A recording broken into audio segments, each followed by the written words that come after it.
Hello and welcome to the March 2017 MTFR monthly update. A couple personnel notes. Next Monday, the 3rd of April, will be our next quarterly orientation session. We have 2 new volunteers scheduled at orientation, both 204 duty crew folks that are joining us, and we also have several new part-time members that we've brought on from the civil service list. We'll give you an update on those folks in the April update along with photos so that you can get to meet those guys out on the street.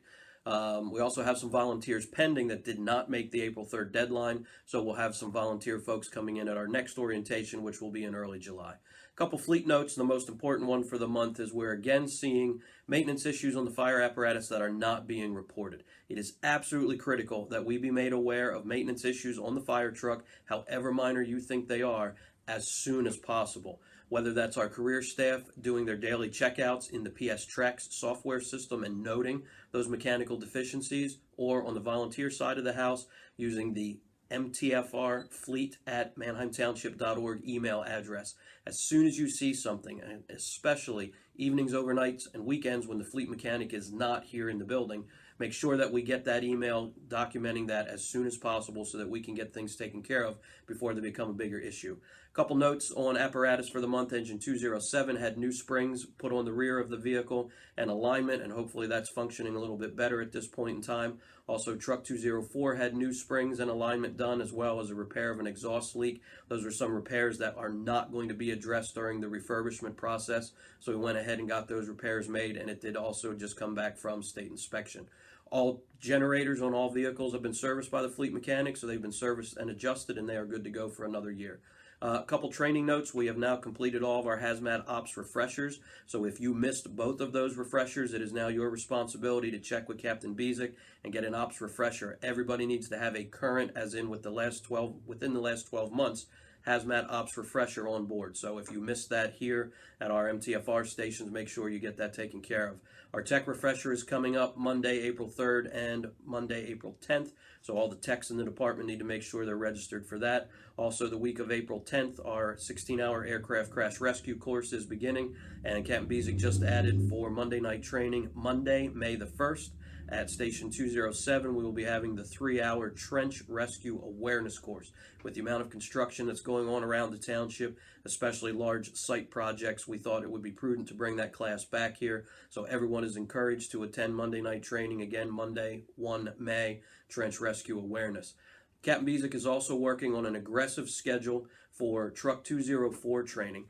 With the new truck slated to be delivered later this summer, we have some things on there that we have not had in the MTFR system before. First of all, we're changing over rescue tools to Homatro. So the Hearst tools will be gone, and the entire MTFR fleet will be Homatro. So for especially Station 204 personnel, but for all folks also at 201 and 207, we will have several nights of Homatro training with the dealer, with the new tools that have been purchased for that truck. So watch for those dates. We will also be doing some aggressive training, very specific to the 45-foot 3-section banger ladder that will be on the new truck. So that training will start May and June before the truck is even delivered. We have secured an additional 3-section ladder to train with. So all of that will be done at the Public Safety Training Center.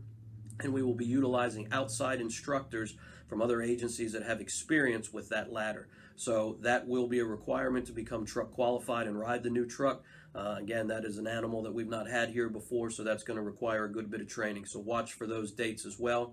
And we have Traditions training scheduled to come in over the summer and do some specific tiller training and ground ladder work. And we will round out later this summer, I believe in September, with Mike Wilbur coming back in to do a 16-hour class specific to the tractor drawn aerial. So a lot of training coming up May to September regarding the new truck, so please watch for that.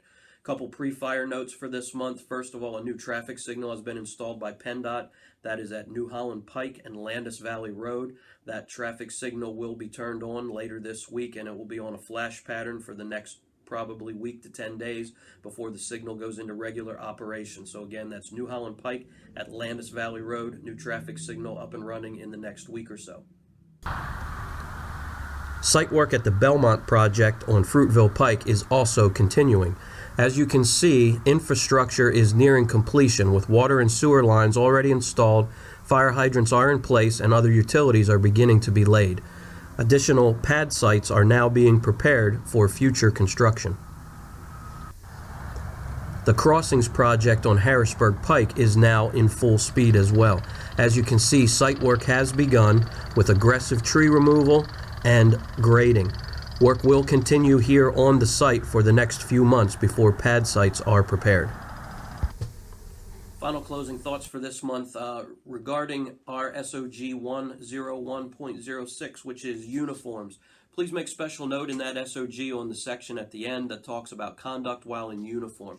There's always been some question about that, and of course everyone has a little bit different perception on what does that mean. I just want to bring it up as a refresher that we do have a very specific SOG that deals with our uniforms. And here in MTFR we consider 3 classes of uniform, A, B, and C. C includes the regular blue pants, blue t-shirts, and blue job shirts that are issued to everyone with the MTFR insignia and name on the back.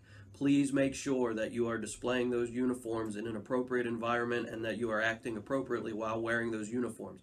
In the past few weeks, I've heard some comments and I've seen for myself on social media some folks donning those uniforms in places that probably is not appropriate or at least is not necessary.